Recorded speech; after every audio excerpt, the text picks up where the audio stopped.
Assalamualaikum warahmatullahi wabarakatuh. Saya Yudi Pramuko, tukang bubur ayam dari Parung YouTuber tertua di semesta. Saya kasihan dengan Jokowi, dan dia secara terbuka memproklamasikan kepada dunia bahwa dirinya dihina, dirinya direndahkan oleh masyarakat Indonesia. Katanya, saya dihina sehina-hinanya, saya sudah direndahkan serendah-rendahnya. Dan dia lupa bahwa dia dihina, bahwa dia direndahkan serendah-rendahnya karena perbuatannya sendiri. Dia dihina sehina-hinanya karena ucapannya sendiri yang penuh dengan kebohongan.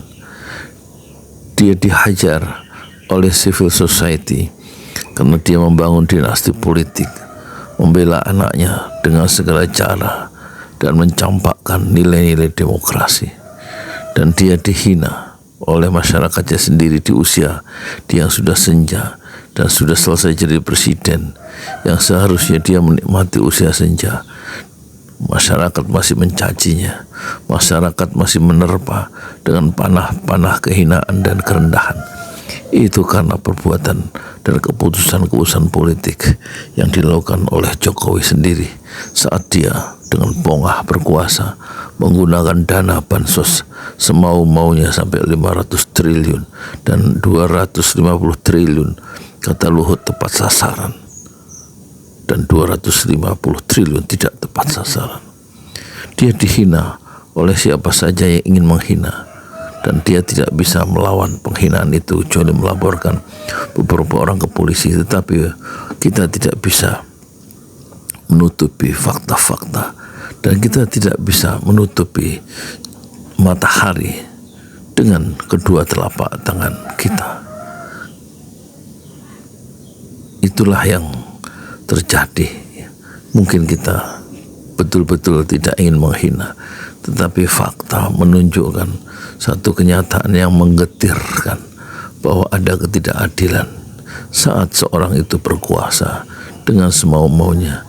Dia memberikan karpet merah kepada pengusaha-pengusaha Cina dengan melupakan lapangan pekerjaan bagi warganya sendiri. Ada 15.982 proyek Cina di Indonesia. Apa? Tupat.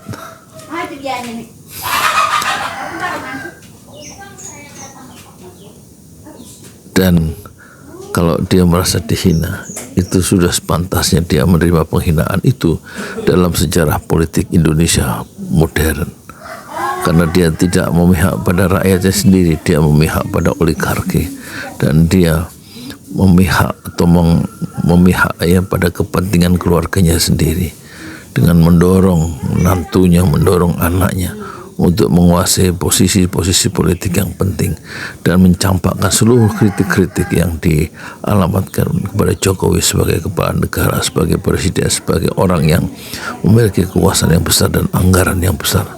Dan tentu dia dihina karena dia ugal-ugalan dalam berhutang, sehingga sekarang ketika dia turun sebagai presiden, yang menanggung hutang adalah rakyat kebanyakan, bukan dirinya sendiri yang penuh dengan kemewahan dan penuh dengan harta yang sudah dia dapat selama dia berkuasa. Setiap bayi lahir menurut para pengamat itu menanggung hutang 50 juta rupiah setiap kepala bayi yang baru lahir, dan hutang itu dibikin saat Jokowi berkuasa. Sudah sepantasnya dia dihina, sudah sepantasnya dia direndahkan serendah-rendahnya, bukan oleh masyarakat tapi oleh dirinya sendiri, oleh Jokowi sendiri. Dia sudah merendahkan dirinya sendiri dengan keputusan-keputusan politik yang tidak adil. Dia sudah menghina akal sehatnya sendiri dengan membuat keputusan-keputusan yang berpihak pada teman-teman segelintir di lingkungan istana dan teman-teman kerabatnya sendiri, baik kerabat sekolah, kerabat yang dia kenal. Sementara rakyat kita lihat berguguran, tidak punya pekerjaan, kemiskinan yang di mana-mana pabrik-pabrik tutup dan pengangguran terbuka. Itu begitu telanjang di depan mata kita, dan Jokowi tidak melakukan pembelaan apa-apa, dan dia juga memenjarakan banyak orang di saat rejim yang dia kuasai.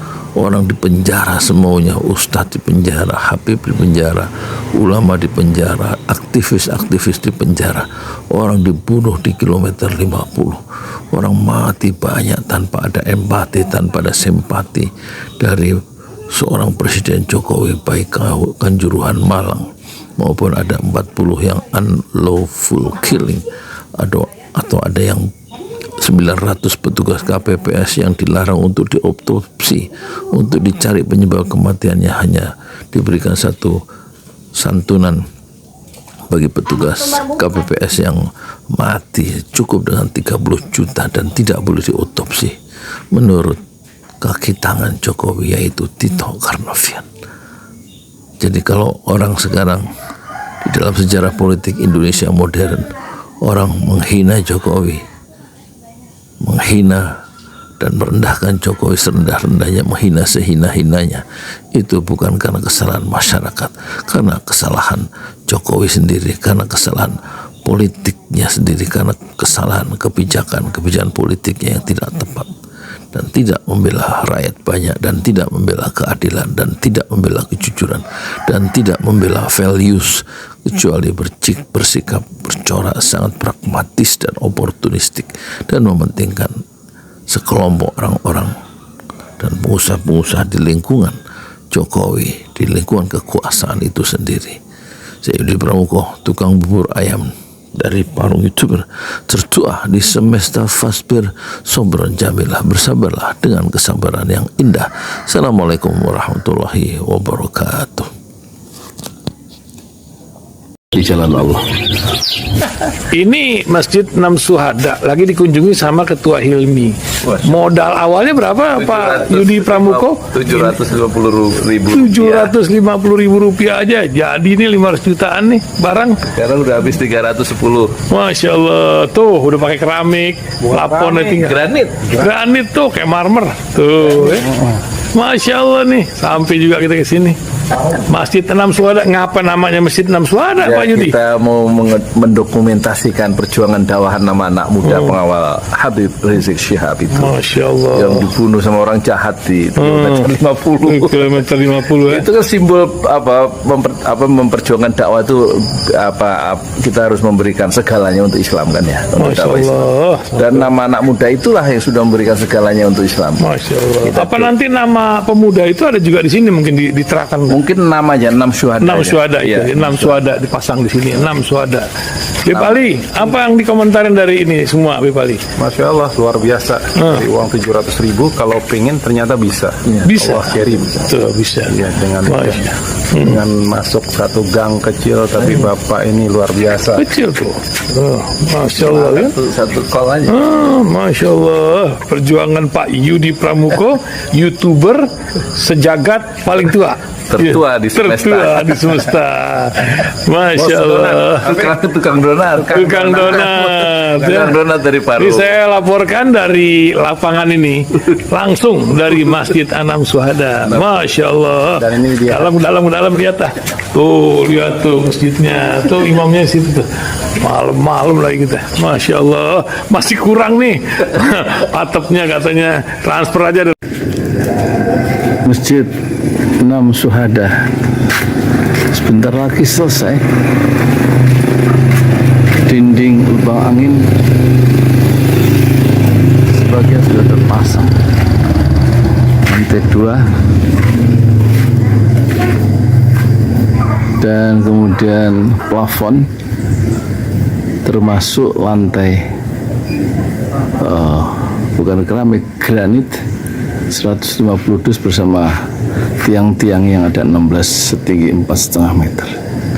Kemudian finishing terakhir adalah tangga menjebol atap ya, lantai pertama untuk masuk ke lantai 2. Inilah Masjid Enam Syuhada. 2,5 tahun lalu dimulai dimulai pada 2 Agustus hari Senin 2021. Tinggal sedikit lagi insya Allah, dan lantainya dari keramik, bukan keramik, granit sudah diresmikan lantai pertama. Nanti lantai kedua lewat sini tangganya jebol untuk masuk ke lantai 2. Inilah Masjid 6 Syuhada yang sangat megah karena dari bahan-bahan pilihan kualitas nomor 1.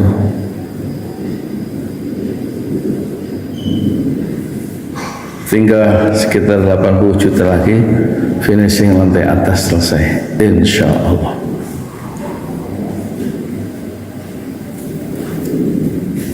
Ya, inilah Masjid 6 Syuhada yang sangat bersejarah, ya,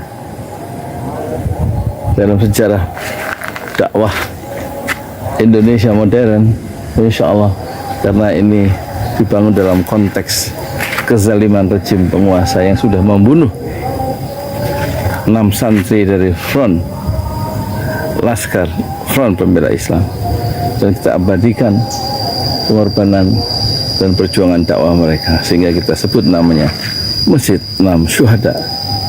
Mereka mengawal perjalanan dakwah gurunya Habib Rizik Syihab, dan mereka dicegat oleh orang-orang jahat di kilometer 50. Saya Yudi Pramuko, tukang donat dari Parung Suber, tertua di semesta Fasbir Sabrun Jamila. Bersabarlah dengan kesabaran yang indah. Assalamualaikum warahmatullahi wabarakatuh.